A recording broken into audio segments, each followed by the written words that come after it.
سلامونه دوستانو. نن پارلمان کې هیئت اداري کور ودان 2 دانې اوس راورسېدل او د منګه اول رئیس د پارلمان او اول معاون او دوم معاون نسته. نه پوهېږم چې دا کومه توطیه جوړه ده د لوی د ولس کور ته، لکه دوی نن غوښتل چې دا بند کړي او د وطن کې څومره ګډوډۍ شروع دي او هغې باوجود هم دوی نن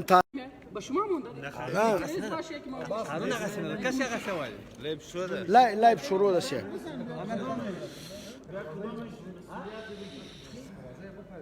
دا ګوره وکیل صاحبان راغلي دي او د منګه هیئت اداري همدغسې خالي پرته ده. اوس دغه منشیان راغله او پرون چې کوم حالات روان ده نو خیرتمند صاحب راغی او بس حاضري دا وګوره وکیل صاحبان ټول راغلي دي او بس منګه معاونین نسته. دا دستوري باندې دستور ده چې دا پارلمان بند سوی ده. خلک ستونزې لري، ولس په ستونزو کې ده، د منګ وطن بحران سره مخ ده. باید منګه پارلمان بند نه کړو. خو زه پوهېږم چې دا دوی غوښتل شخصي پارلمان نه شخصي هغه جوړ کړي، خو بس هغه د ګوره وکیل صاحبان ټول راغلي دي. دوی بیګانه دا پروګرام جوړ کړی چې تالار باید خلاص نشي. اوس وکیلان ستا او صاحب مهربان هغه نسته هیئت اداري، یعنی رئیس، معاون اول او دوم معاون او با شابازم اوس راغی او خیرتمند صاحب هم ناست ده په خپلې چوکۍ او دوی ګوري هغه مشران یې نسته. نو دا دستوري هغه او دا که دغسې حالات باید موږ تصمیم ونیسو د رئیس په هغه باید موږ تصمیم ونیسو. دا خو دا نه ده چې اوس د ولس کور دی په خپل صلاحیت بندوي. ولې دا ظلم روان ده، ظلم. ښه شپون صاحب ته څه وایې؟ لایب ده.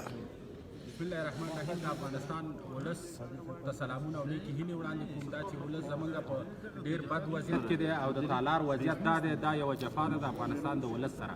افسوس کوم په داسې مشرانو، افسوس کوم په داسې وکیل صاحبانو چې دې هیئت اداري ته رایه ورکړې ده. ډېر افسوس کوم. آینده به زما کار سوري دی خلکو ته انشاءالله. او د افغانستان ولس راویښ شئ تر څو چې تاسو راویښ نه شئ د دې بدبختیو نه خلاصېږو. والسلام. ها کلاتوال سیلاب صاحب ته څه وایې د دې په مورد؟ دا نن ورځ چې دغسې کوم حالات د موږ راغلي وو، تالار بند و او په کشمکش باندې دروازه هم خلاصه سوه د تاسو په مرسته. نو ته دې کې څه وایې؟ ولس دې ګوري، دې ته باید ته لږ وضاحت ورکړې. بسم الله الرحمن الرحیم. سلامونه او درنښت ستا د څپې او ټولو مینهوالو ته چې موږ ویني. دا کار خو د اصول وظایف داخلي د مواداتو خلاف دی. که چیرې د ونډه فسخه کېږي نو اول باید په ولسي جرګې تالار کې د ولس استازي پر هغه باندې بحث وکړي. د هغه وصل صاحب باید دغه کې فیصله پر وکړي. نو نه فیصله سوې ده او نه د ولس د اساس سره شریکه سوې ده. متاسفانه او بدبختانه دا ځینې کسانو دا د ولسي جرګې تالار داسې خپل شخصي کوټه او میلمنخانه ګرځولې ده. افغانستان په ډېر دردونکي، ځورونکي او کړونکي او حساس حالات کې موږ په ډېر بد حالات کې د یوې خوا څخه فقر دی، غربت دی، جنګ دی، بېوزلي ده، بېوسي ده، د کونډو یتیمانو ډېرښت دی، لوږه ده او د بلې خوا څخه خارجیان وطن دي، د بلې خوا څخه د جنګ زور دی، د بلې خوا څخه د بودیجې جنجالونه دي چې دا د اوس په نه دي حل شوي. نو دا داسې حالات کې د ولسي جرګې تالار غیر قانوني فرمایشي او د یوې تړل دا د ولس د هېواد او د ولس د اساس د اجتماعي او غیر قانوني. مننه. کلاتوال صاحب ته څه وایې؟ چې دغه دغه سوه چې دغه ته څه وایې؟ دلته کښېني برابر لایف ده. جوړ یاستئ. سلام ټولو دوستانو ته.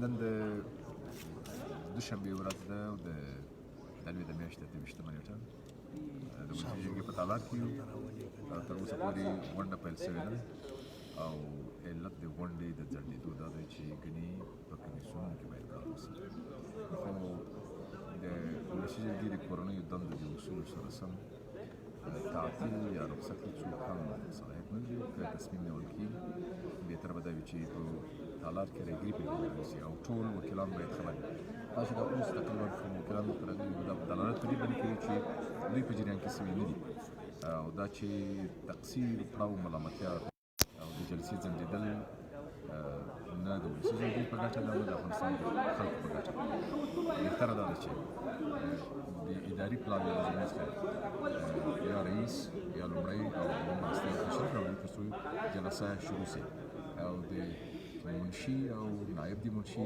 راغلي دي خو د کورنیو دندو د اصولو سره سم هغوی د جلسې د پرانستې او پیل صلاحیت نه لري لهذا انتظار یو اوس دا د ساعت 10:15 چې یو ساعت چې امتیازي وخت اوس په خلاصېدو وایي او مجلات ته ورتلو او یا به آزاد بحث وایي بهتره دا ده چې ملي بودیجه ته چې درېیمه مسوده یې سالار ته رارسېدلې ده په هغې باندې باید بحث وشي او یو اصولي قانوني لوړو هېوادنیو ګټو ته د خوندیتوب په پام کې نیولو سره باید تصمیم مننه دغه تیر کال همدغه تالارو چې رئیس صاحب بدون د ګزارشه بودیجه پاس کړه ولې چې هلته د قراردادونه او یا کوم هغه د بعضې یو څو وکیل صاحبان دي چې د هغو ګټې حفظ شوي وي نو بدون د ګزارشه یې دغه مخامخ میز چې ده بدون له ګزارشه یې دغلته پاس کړ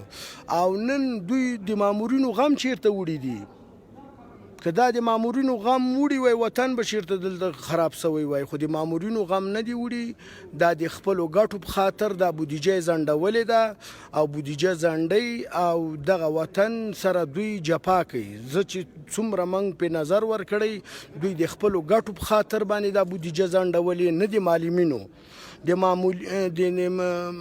مامورینو او د معلمینو له نوم نه سویه استفاده روانه ده او اوس هغه نوم نه دوی استفاده کوي چې ولا د مامورینو معاش ده او د معلمینو معاش ده دا زه 100% رد کوم ځکه یې رد کوم دا ګورې دغسې حل ده د مامورینو غم ته که وړی وای پروس کال همدغه وخت و همدغه میز و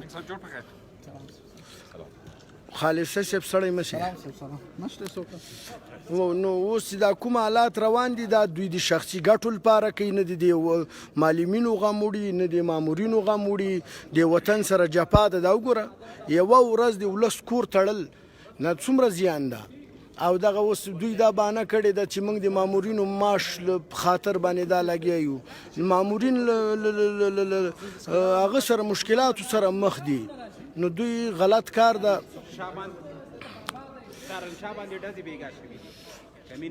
نو بس خدای دې رحم وکړي په دې وطن باندې سپیشل نو وګوره ټول وکیلان یې کمپیوز کړي وو چا ویلې چې نسته تالار بنده موږ سار راغلو تالار هم خلاص کړ اوس دغسې حالات دي د ګورې وکیل صاحبان ستا هیات اداري نسته د ګوره صاحب او بس ټولو نه مننه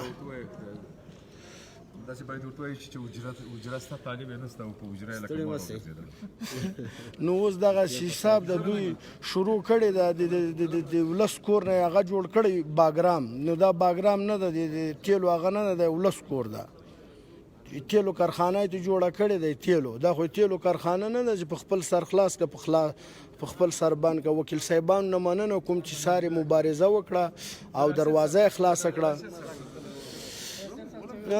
تو وکیل صاحب دی په مورد شما چی میگی وکیل صاحب که تالار بنده السلام علیکم وکیل صاحب والا من نمیفهمم امروز چی است آجنده ما دیجریان نیستیم نه باید آجنده شما حتما یا در کمیسیون یا در تالار باید جلسه میبودیم نو آلی چی میگی آلی خو هیچ نیست یعنی نظر شما چی است نظر ما است آجنده باید آجنده مطابق آجنده اگر در کمیسیون بوده در کمیسیون اگر نه در تالار نو آجنده خود در تالار بود خوالی خود تالار بسته است جریان امی است خبر ندارم خواه وکیل صاحب شما چی نظر داری؟ در رابطه با چی؟ برابطه می تالار که رئیس نیست، معاون نیست، دو معاون نیست. نظر من این است که چیزی که فیصله های در شورا میشه باید تطبیق شود. هر فیصله شورا که تطبیق نمیشه ایرا باید هیئت اداری جوابش بگه. قبلا فیصله کردن که وزیر محصول و مالیه را ما در تالار میخواهیم، سر ما رای گیری کردن تا به این حال هیچ درکش نیست. چرا نمیخواه؟ جواب زیر کی میته؟ سر تالار فیصله میشه و نمیخواه. ما از نامدنش خبرم نیستیم. باید وزیر مالیه را اینجا بخواه، ما از پیشش سوال خود بکنیم و تالار هم که امروز بند است. دلیلی بند بودن تالار برای ما باید واضح باشد. ما وکیل هستیم، اینجا کل وکیلایی که در اینجا حضور داره کلشان به یک سطح است، به یک چوکی کار میکنند. هیچ کس از کس بالاتر و پایینتر نیست. کلگی وکیل است. نظریات ما وکیل صاحب که ساعت 8 بجې آمدیم تا 8:40 دروازه بند بود. بعد کتی هیئت دارونشاه گپ زدیم، کتی هیئت اداری صحبت کردیم. این دروازه به دلیل چی بند بود؟ به دلیل بند بودن دروازه هیچ چیزی نیست جز از اینکه صدای ما را خب بکنه، ما صدای ما را مردم نشنوه. این حقی هر وکیل است. باید تالار باز باشه، ما صدای خود برای مردم خود برسانیم. در این تو وقتی اساس شما میبینی حریق بندر این یک گپ بسیار مهم است. اگر حکومتی کار کرده باشه خیانت ملی است. اگر بازرگان کار کرده باشه باید که ما جلویش بگیریم، باید یک تصمیم بگیریم. در این روز مهم بند بودن تالار به خیر مملکت نیست. او امیدین روز که گلبدین صحبت کرده و با صحبتای گلبدین شما چی میگی؟ اونا صحبت شخصیشان است. گلبدین هم یکی از شخصیت های افغانستان است، نظریاتشان هست و ما هم رد نمی کنیم به خاطر که وقتی که ما میگیم در افغانستان ما صلح میاریم، صلح بدون قربانی نمیآید. باید ما به این کار کلان قربانی خود داشته باشیم. اگر ما را میگه که والا شما وکیل هستین می چوکی خود اعلام کن صلح میآید، ما زیر هستیم که چوکی خود اعلام کنیم. آرام صلح و امنیت بیاید با آرامی. یعنی او گلبدین میخواه که صلح بیاید؟ ممکن است نظریاتشون شاید همی باشه. نه شما گپی از این را شنیدی؟ ما گپ شنیدیم کلش. نه به فکر شما که او صلح میخواه که بیاره؟ باید بیاید صلح. گلبدین هم یکی از شخصیت های افغانستان است که ما رد کرده نمیتونیم. شخصیت جهادی است. از اول جهاد تا به این حال در جهاد اشتراک داشتن و طرفدار خود دارند.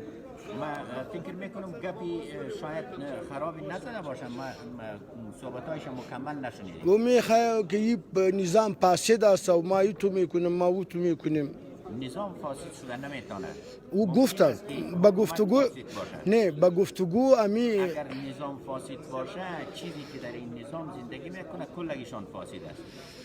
نظام هم من رد میکنم فاسد نیست. حکومت به فساد آغشته هست. باید که این فسادی که در حکومت افغانستان و در بعضی چی هست پایه های نظام هست باید که این فساد ما جلویش بگیریم تا که نظام پاک صفا و مطابق با قانون حرکت بکنه. خب علی ما و شما تصمیم چی داریم؟ وکیل صاحبه است سایکو وکیل صاحبه شیشته است باید چی کنیم؟ یک تعداد آمده ما ببینیم که نظریات هیئت اداری را شاید خبر شده باشه. یک 20 دقیقه بعد هیئت اداری ابراز نظر بکنن. اونا اگر بیایم با شما جلسه خود به شکل نرمال آغاز بکنیم. اینجا خو منشی و نایب منشی که قرار داره امی رئیس او معاون اول و معاون دوم نیست. نو این هر دو تا نمیتونه که جلسه پیش ببره. اونا جلسه را پیش برده نمیتونه اما نمایندگی از هیئت اداری کرده میتونه که نظریات هیئت اداری را برای ما شما برسانه که رئیس و معاونین حضور پیدا میکنه یا نه. تشکر وکیل صاحب.